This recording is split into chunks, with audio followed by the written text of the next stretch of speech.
Fun dad fact number 11. It's actually a lot harder to come up with dad facts than you might think. I'm Matt Howes, and this is Shits and Giggles, a podcast for dads.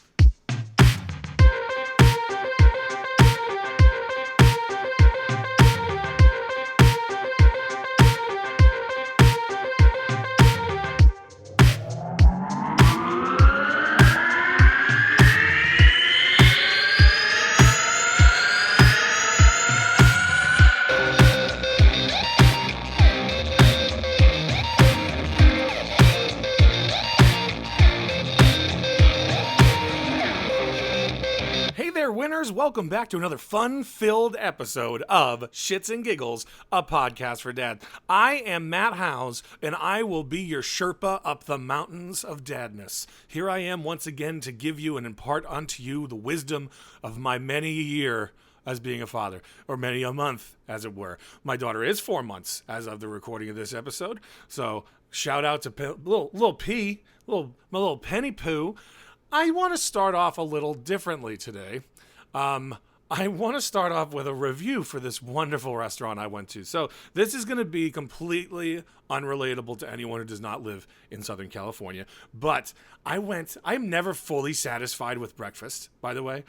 Very rarely. I always either you don't get enough or it's not good. It's just like shitty. Well, I went to a place in Encino, California called More Than Waffles. And guys, boy, are they more than just waffles. They are more than waffles. Don't let anyone tell you differently because they are more than waffles. I had eggs Benedict hash. My wife had a scramble that was mostly potato based, and it was jaw-dropping. The service, the food, everything. I'd take my coffee black, and I get it. That's not a popular way to get your coffee. I don't like cream and sugar. They handed me a coffee, an iced coffee, because that's how I prefer my coffee. And it must have been hazelnut. My wife doesn't drink coffee. I made her take a sip of it. Even she liked it. This place is like, and it's tucked away in a little strip mall. You wouldn't even know it's there. More than waffles. Most than waffles, I'll call it. And the coffee was phenomenal. I turned away to my daughter got her shots this morning. I'll talk more about that in the Penny Dev section, the PD section at the end. So she was fussy, but she she was lulled to sleep on the wonderful dreams of More Than Waffles. And this place was packed. It's Monday morning, mind you. This place is packed. And we got right in. They have complimentary water and coffee in the waiting area. So just all the things, man, I want a coffee. I guess I'm going to wait to see. We had to wait about 10 minutes, not even, to sit. But they have complimentary coffee. How fucking great is that, eh? Huh? Fucking A, right? Well, my Eggs Benedict, to say the least, was no traitor. My Eggs Benedict was a winner. Just like all of you. It was the most delicious thing I have ever eaten for breakfast in my entire life. Hands down. My wife's potato scramble is called Ronnie's Famous Breakfast and made me think of Ronnie the limo driver and all that fun stuff from Howard Stern. But boy, she loved it. And she's the same. No one's ever satisfied with breakfast. I feel like you have to eat it. It's not always filling. The portions, huge portions. China portions. You know what I mean? Like I didn't finish my breakfast. I was full and satisfied. And the service, I turned away, like I said, to look at my daughter for a minute. And boy, howdy, my coffee was gone, which freaked me out. I'm like, where's my coffee? Where is it? And you can tell I enjoyed my coffee. I'm a little on cloud 9 right now. My wife tells me that they came. And they removed my coffee as it was half empty, and they refilled it without even asking. The service, every time we needed something, the service was there. So, if you live in Southern California and can make it out to More Than Waffles, I highly, highly suggest it. Now, moving on to everyone's favorite new opening segment, a little bit of Dad Vice. Today's Dad Vice is very simple, and it's something I've probably said 100 times, but now it's officially Dad Vice. The word baby makes things just more expensive. Episode 3, I talked about the 3 most expensive words being marriage, wedding, and baby. Well, baby is the one thing where people will take a product, baby OxyClean, for instance, and it'll have the exact same ingredients as its adult counterpart, and yet it will cost usually $1 or $2 more, and it's a smaller portion. Now, perhaps they dilute it slightly, something you could do yourself, or something. Like, I have Aquaphor for my tattoos, and we bought some baby Aquaphor because I think my wife actually might have gotten it from somewhere, but it's the exact same thing. It's literally got the word baby on it. It's a smaller container. It costs more than the big tub I have. And what the hell? So, dad advice is check your ingredients list, ladies and germs. Check your ingredients. If you're buying something baby, make sure it's not the exact same product that it is. Because literally there's so many things that just scam you. We're already down enough money as parents, and having to fleece us out of more money because we have a kid, we already pay through the nose for goddamn everything. So check your stuff. Don't feed the trolls. Now, some stuff for baby obviously is necessary to be the baby formula, but check with certain things. It's the exact same. And that's my little bit of dad advice for you today, everyone. Boy, I feel amazing. First off, coming off of a great breakfast. A great, amazing breakfast at More Than Waffles. I could title this podcast More Than Waffles, More Than Babies. I'll move past the waffles, okay? I'm sorry, but I didn't even have the waffles. I'll stop. I'm just going to keep talking about it. Oh my God, I was crazy. I feel like I haven't recorded in forever because I had Nate Timmons on to talk about the dad book on Saturday last week. So it's been over a week since I recorded, and I just feel like it's just, I love recording. So I'm glad to have, for you, it's a Tuesday to Tuesday. For me, it's whatever day I can record, then publish on Tuesday.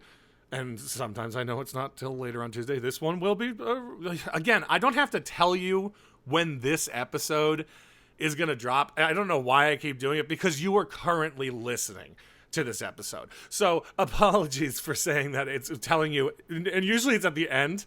It's like at the end of the show where I'm like, oh, and this one's going to be on Tuesday at 8 a.m. I'm like, of course you fucking know that. You downloaded it. You're listening to it, and you've finished it by the time I told you. So whatever. Anyway, yeah, I feel like I haven't recorded in a while. I miss you.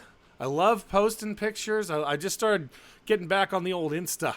I haven't really used that, and I have to use it. It's just one of those things you have to use. But I just want to say thank you for listening again. You guys, write a review, share it with a dad friend you may know. This podcast is growing exponentially. We have almost 2,500 likes on the Facebook page. I have heaps and loads of listeners.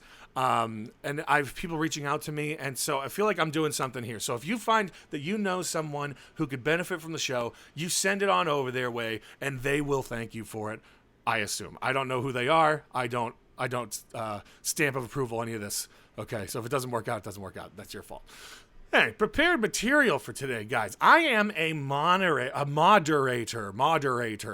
in a group, The Dad Hangout. I became a mod. I've ascended. I'm not just a dad.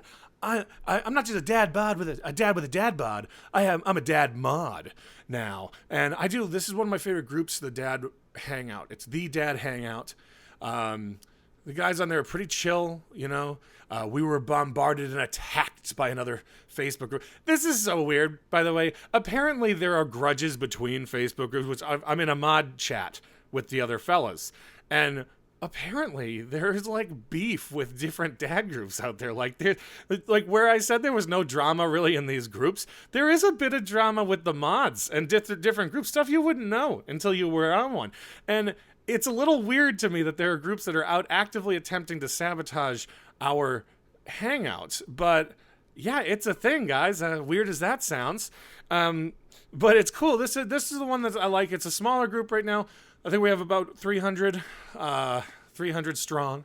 But, there's pictures of grilling, talking about what your kids are doing, no drama, no asking for money, And some of these groups are just so toxic now that I don't even want to be in them. I've mentioned this a billion times, but, it's nice to have a kind of chill. And unfortunately, the problem is that most of these groups are a victim of their own success. The bigger you get, the more likely you're going to get trolls, and that's just the way it is. But yeah, I'm a mod in the Dad Hangout. The guys there are pretty nice. Really good conversations. It's a good resource for people who are looking for advice for sure. So if you go and check that out, it's on Facebook. I worked so much this week. My boss moved back from Hawaii, and I was unloading a giant shipping container and then reloading it and buying a fucking storage unit, and it was just a nightmare. It was so much. I haven't worked this hard since probably moving myself, and it's just, I like doing stuff. At least at the end of the day, you can look and feel accomplished as to what you did. But shit, man, I worked so much this week, I feel like I didn't even get to see my daughter. I think anyone here can understand that. Like, I kind of get to see her a lot. I couldn't even call her. There's no service up there, and I'm working, so I don't have my phone in my pocket because I don't want to smash it. But it helps when I get a phone call and we FaceTime and I get to see her. It kind of mellows me out. But I've worked, like, open to close, I'll call it. It was a whole shit show. Lots of driving, lots of U-Hauls. The U-Haul fucking broke down, and I had to get a whole story I'm not going to get into. But I wonder, I feel like other people can relate to me on this one. Working so much, you feel like you can't see your kid. Obviously, you see your kid when you get home. I see her when I get home, but then I go to bed in like 2 hours. I like to see her. I like to be around. And then the weekend came, and it was like so out of control, and it's so that's definitely something, a new feeling. I haven't been like so busy I've been unable to make a phone call until this week. So it's a new feeling for me. So shout out if you can relate. I was working so hard you can't see your kids, but you're working for your kids. It's not nothing against you, but yeah, it's just it's a lot. And I mean, I was busting my ass this week. I am broken. My knees fucked up. My elbow hurts. And I mean, that's just general. I'm getting old, but I'm not as young as I used to be. And I moved my boss once before many years ago, and it wasn't even this bad. And he consolidated a very large house into not so large of a house. But damn, like, what the hell? So yeah, if you know what it's like to work so hard where you don't see your kids, and I know that there's some hardworking dudes out there, truck drivers, construction workers, and I get it. Those jobs, they can take a long time. So I'm with you. And not all the time. I'm going right back to I'm working today, but I'm going right back to my regular schedule, I guess. But yeah, it was hard. And I love seeing my kid. I really, it is my favorite pastime, is hanging out with my daughter. It's really fun to me. So yeah, it's weird not seeing, not knowing that it's almost a regular schedule, but not being able to just reach out and say hi. So that's a new experience that I had. And that actually leads into another topic that I wanted to bring up. Guys, in case you didn't know it, there's no off switch for parenting. You are on 100% of the time. Oh, you think they're down for a nap? You can chill out and relax and let loose. Nope, you still got to be around for when they snap up and they scare themselves awake. And I know that this is not news to anyone, but it is like, sometimes you're sitting there and you're like, man, I kind of wish I could just take 5 minutes, And of course, this is not me hating being a parent. I think it's abundantly clear that I am ecstatic. I love being a parent. But yeah, sometimes, especially after this week, a long, long day, you want to sit back and you want to just kind of screw off a little bit, but you got to be around for your kid. You got 100% on all the time. And it which is just, it's great, but it's also, it's amazing and tiring. It is definitely one of the joys of parenting is just being there for your kid, but it's also, you get tired. We're old, some of us anyways, and it's like, I get, even when they're asleep, I put her to sleep, I still got to be on the monitor. And then again, I'm not really complaining. It's just, in case you didn't know, if you're an expecting parent, there's no, once that kid comes out, you are just on 100% all day, every day. And then that leads into another thing. Being sick as a parent sucks. I told you guys the last couple of weeks I haven't been feeling good, and I feel better now. But you can't be sick as a parent. Me and my wife work really hard to make each other's lives easier. But thinking about this, I literally was not like feeling horrid last week. It was hard for me even to get the show out on time. But it's just really You still have to help your kid out. You still have to do your choice. You can't just be sick like you used to be. And these are all things, it's weird that you know them, but you don't know them. If that's confusing, I think you'll understand if you've been there. I knew that this is how it's going to be as a parent. I love being a parent, but when it happens, and you're like, God, I wish I could just be sick. Like I go curl up in bed all day and when I was sick, when I was single, even when we were married and we didn't have a kid, I would be able to just be like, oh, I don't feel, I'm just going to stay down. Nope. Still got to go out. Still got to take her everywhere. And yeah, it's just being sick as a parent sucks ass. Okay. Like it really does. But I thank God she hasn't gotten sick yet, because it breaks my little heart to see her cry and be uncomfortable. It breaks my little heart. I have a big heart. I have a very big heart. I have a giant heart. But no, yeah, and it's coming. She's 4 months old. I know it's happening. I know it's going to happen. And I'm just slowly waiting for the first time that she gets sick, or for when there's something that you just can't help. When you just can't help your kid, because they're sick, or they hurt themselves, and you've done all that you can do, but they're still upset because they're kids. And yeah, that's a rough go, honestly. And being sick just sucks in general, obviously. But yeah, so no off switch. Being sick as a parent sucks. All fun and games till somebody loses an eye, I guess. Oh boy. First off, I don't think I ever wrapped up my paid family leave. I mailed in that form and got a check a week later. It was the easiest fucking thing in the world, and I don't know why. It has been such a process, and I had to write a check for the overpayment, and I sent that back this week.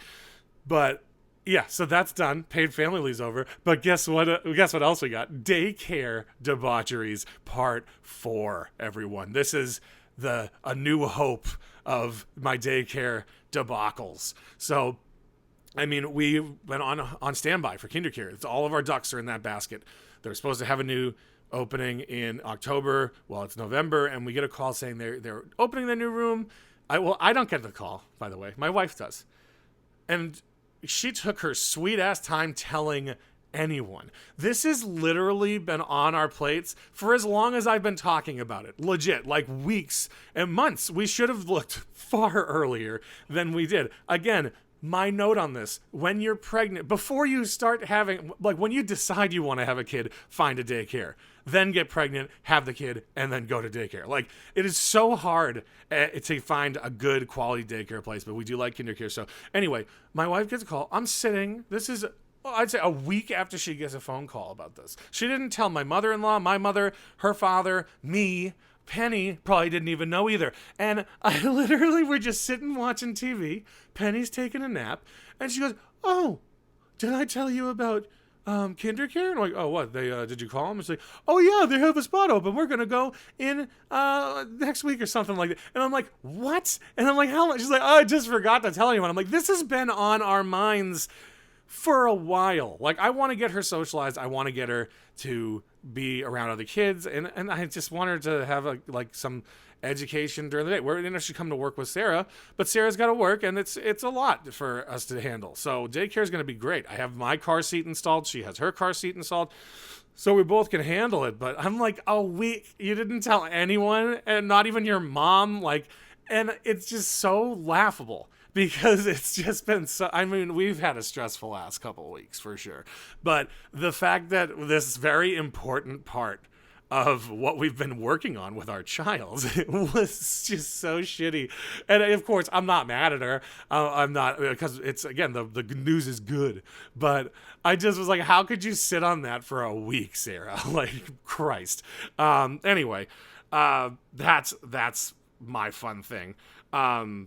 We watched the new Lion King yesterday, and it was funny. It was emotional, but yeah, I think one of the and Penny watched it. She's tracking.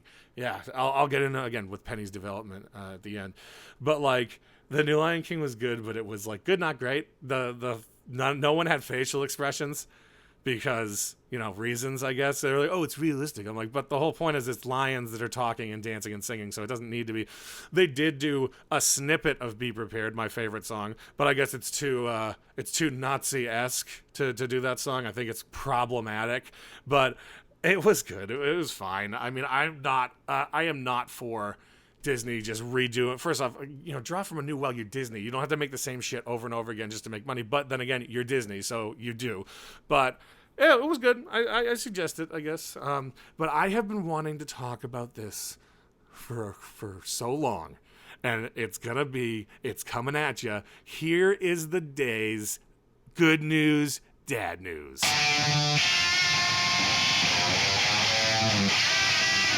Oh, holy shit, guys.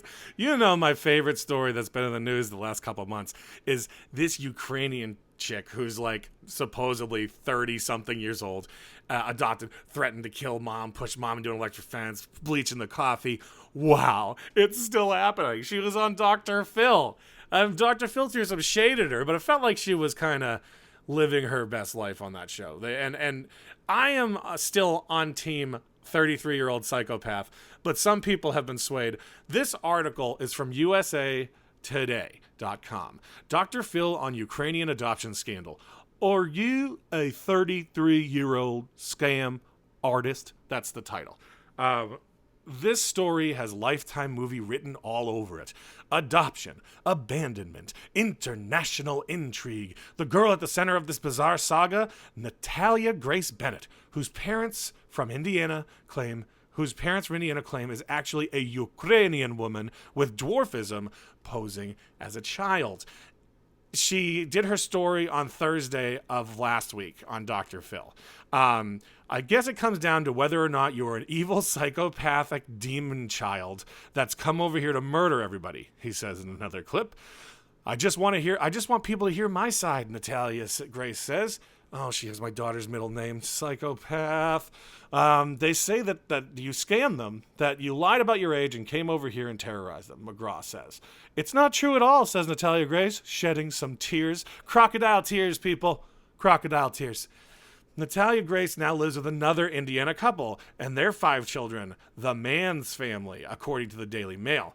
Antoine Mans, 36, is an ordained pastor and lives in a former church parsonage with his wife, Cynthia, 39, and children. Now, who just takes kids? I live with you now. I live with you now. You take me? Whatever. It weirds me out, but whatever. We are supposed to help, Cynthia Mans responds. Oh, excuse me. Were you at all concerned at the time that we could be putting the children in jeopardy, McGraw asked Cynthia and Antoine. We are supposed to help, Cynthia responds. Me and my husband adopted these kids, and it's like, who would do it if you don't? So she's just going around scooping up babies. So there's something clinically wrong there, too. Adoption is a great thing, and there's kids out there who need it, but when you adopt like 5 kids 5 times, I feel like it's a lot. Thank you for relieving some of the burden off of the system, and I hope you are doing a good job and not just doing it for the money. But anyway, so my husband adopted these kids. Who would do it if it wasn't for us? Other people. Anyway, a family friend told the Daily Mail she considered the Mans family to be good Samaritans who wanted to help an abandoned child. They just so happened to come across this person that was not being treated right and cared enough to put in the effort to make sure something was done about it, she said. Where it all began, people. Prosecutors say that in 2010, June, Christine and Michael Barnett adopted an 8-year-old girl with dwarfism born in the Ukraine. The Barnetts, however, said they found Natalia Grace actually was a woman and posed as a child when they adopted her. They changed her age to 22 before fleeing, it says moving, but I say fleeing to Canada in summer 2013 without her. Michael Barnett, however, told the police in 2019 that he believed the girl was a child, not an adult, when they left her, according to the affidavit. The story has made international headlines as parents who are now divorced face charges of neglect 6 years after prosecutors say they abandoned their adoptive daughter in Lafayette, Indiana. Now, here's what we know. According to the affidavit, Natalia Grace told a sheriff's deputy in 2014 September that she came to the U.S. in 2008 as part of an adoption program. She says she had a form of dwarfism known as, let's try this, spondylopiphyseal dysplasia congenita. Anyway, the abnormalities and the disorder is known for causing skeletal abnormalities and on occasion vision and hearing issues. Natalia Grace told police the Barnetts adopted her in 2010. What the Barnetts say happened. The Daily Mail reported that in September, the Christine Barnett said she began to suspect that her daughter was older than the adoption agency said after bringing her home. Michael Barnett reiterated that during his appearance on the Dr. Oz show in October, adding that Natalia Grace threatened to kill Christine and the family's 3 biological children. Christine confronted Natalia Grace after catching her pouring household cleaner into her coffee. Now, you guys need to check out the Dr. Phil, because it is staggering. I still don't know what to believe, but I'm living in team psychopathic Ukrainian devil woman. But anyway, daughter's age tested and then changed, which I don't know how you can do that, especially if they say that you can't tell how old she is in general. The affidavit stated Children's Hospital records show a doctor examined the Barnett's daughter and approximated her to be 8 in 2010. The hospital conducted a skeletal survey in 2012 and approximated her age to be 11. Okay? In another clip provided by the Dr. Phil show, Natalia Grace denies getting an earlier bone scan. They claim that they did the bone scans and all that. She said, I don't remember going through a bone scan. I remember going through a bone scan in Michigan. And the bone scan in Michigan said that she was 14, Cynthia Mann says. I even have the paperwork saying that, Natalia Grace says. In June 2012, the Barnetts legally changed the girl's birth record to indicate she was born in 1989, not in 2003, as her Ukrainian records indicate. So today she's legally 30. That's a weird thing. Okay, let's just change your age. That's not a thing that I would ever think that could be possible, but whatever. According to an affidavit, Michael Barnett told the authorities in September 2019 that his wife told their daughter to say she was 22 if anyone asked, and to explain that she looked young for her age. Worldwide attention, people. In March 2011, the International Star featured just a bunch of different places that it was talked about. This story, guys. Okay, so listen. There's so many things, and even on I saw most of the Dr. Phil thing. There's so many unanswered questions here. She lived alone in an apartment for a whole year. That the Barnetts paid for an apartment for a year. And she lived alone for a year. She ate. She must have had some sort of way to get food and money. I think they said the Barnetts paid her bills. That especially if she is a crazy psychopath Ukrainian woman, that doesn't sound like abandonment to me. And if she's 22, you can't file neglect charges. I guess she's like 30 now. So that's weird. And I guess there's no way, there's no test to tell how old this woman really is. That's because of the rare form of dwarfism that she has. But damn, this is like a telenovela. This is legit, guys. Like, a news story comes along like this once in a lifetime. To see that it's getting national attention. I've been talked about this 2 times on the show, guys. And I am just waiting, bated breath, to see what the final verdict is. They're going in January to be arraigned, or to have their jury trial about neglect. And that I cannot wait to hear the results. If you recall, she allegedly poured bleach into her adopted mother's coffee, pushed her into an electric fence, and threatened to stab her and the kids. Now, those are oddly specific things. And apparently she's been with other families. Like, she's been with a shit ton of families over the time she's been here. So there's got to be something wrong with this kid. She's getting bounced around every few minutes. And she's on Dr. Phil. She was like, and I can't go anywhere because I have it. I'm like, well, listen, there's a lot of unanswered questions here, little lady. And even Dr. Phil, through some shade, was like, it's impossible for an 8-year-old as to how old she was supposedly at the time that she was put in this free apartment. By the way, if anyone wants to buy me a year of an apartment, I'll take it. Just write it out to shits and giggles. It is impossible for an 8-year-old to live on their own for a year and then another couple months at another apartment. Like, she rented another apartment. There's so many things. And she had a landlord. The landlord didn't find it weird that there was an 8-year-old living inside this house, but whatever. This is like a cartoon. This is legit a soap opera, and I am here for it. And I'm going to keep you posted. I would love to hear your thoughts. I'd love to hear if you're team psychopath or team neglected child, because we could have a good debate. And we don't know. We won't know. And it's just so crazy. And I know it sounds like I'm taking a little too much joy in this, but whenever I see new information on the story, I'm like, oh, it's like, what's going to happen next? I can't wait for the next episode. You know what I mean? But yeah, that's my good news, dad news today. And I love it. I love it. Oh, moving on. We get ourselves one world famous. Where is my penny at? Where is my penny at? Developmentally. Well, where is my penny at developmentally? Guys, she's 4 months. All right, she's a couple days over the full month. She was 4 months on the 8th, and she is just the love of my life, you know? Where's she at, though? She got her 4-month appointment today. She got her boosters, which she's a trooper, man. She gets those shots. She freaks out for a few seconds, and then she's just like all good. So I'm very proud. Again, I have a very happy, healthy baby. The doctor, I think I've said this before, is super nice. He's a really cool guy, and he's very interested in our daughter. Like, you can tell, he's like, oh, how you doing? Like, he likes what he does. He's got kids. He's good.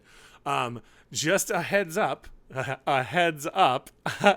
Penny is in the 99.53% percentile of head size. So she has almost a head that's so large that she's almost the top of the scale. Like, she is the range. And she does have a big head, and we can't put her in a lot of her clothes because her head doesn't fit through. So, it's 99.53. She's almost literally the high water mark for head height. It's just so crazy.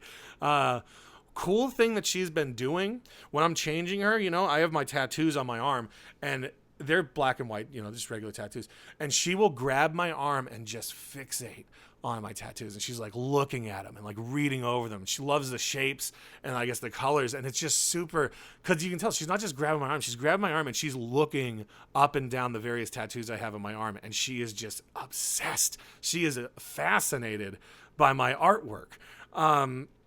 It's crazy. I love every fucking minute with my daughter, and every time she does something new, she's really tracking people. Now she's looking all left and right, and she'll follow someone who's talking. When I come in the room from the other room, she will look at me and smile. And she's a smart one, guys. I think she's going to be a super smart kid because she is just getting it, and she is having so much fun. She's just happy to be alive, and who wouldn't be, you know? She really, you know, I can't say it enough. She's the best thing in the world to me. She also grabs my beard and pulls on it really hard. She really does that, which is fun and doesn't really hurt me that much. It's fine. But she's got a great grip, guys. She's a really good grip. And the doctor was even like, oh, that's a really tight grip she has, which is good. She's developing really well. That's Penny. You know, that's my little girl, my little sweetie. You know, I love every minute of this parenting journey that I'm on. If it doesn't scream with this podcast how much I love it, then I'll say it again. It is everything to me to be a parent. And I'm so happy, you know. I got to stop saying, you know. Let's try to stop that one. But we are coming to a close here, guys. I do really thank every single one of you out there, everyone who's reached out and wrote a review, and it's made my day, again, turning this little hobby of mine into something that's actually working, you know, something really helpful to people. And I like doing it, so keep it up. I'd really appreciate it if you guys share this with your friends. Please write a review on iTunes or Facebook. We have a lot of people on Facebook and a lot of listeners coming in. I can track my downloads, and I am just floored with the results we've been having lately. So, you know somebody who's interested, who someone's going to be a dad, who is a dad, who just thinks that wants to hear me ramble on about my life and give some advice here and there. This is the show. It is. And it's highly recommended to you by me, Matt House. But yeah, I guess I got to wrap up here. I got to go. So I will leave you, as I do every week, with my world famous words of wisdom. My kid is better than your kid, and vaccinate your kids or keep them the hell away from mine. I'm Matt Howes, and this has been Shits and Giggles, a podcast for dads. You've just listened to one dad's perspective on parenting. This show is not meant to be an authority on how you should raise your kids. Did you enjoy the show? Don't forget to like, subscribe, and share on social media. Leave a review. Anywhere that you can find and download podcasts, you can find Shits and Giggles. Find us on Instagram, Twitter, and Facebook at shitsandgigs42 with 2 G's. Email us at shitsandgigs42@gmail.com. You can find us on YouTube as well by searching for Shits and Giggles, a podcast for dads. Don't forget, you can also call the hotline to leave a quick story about you as a parent at 818-835-2350. Thanks for listening. We'll see you next time.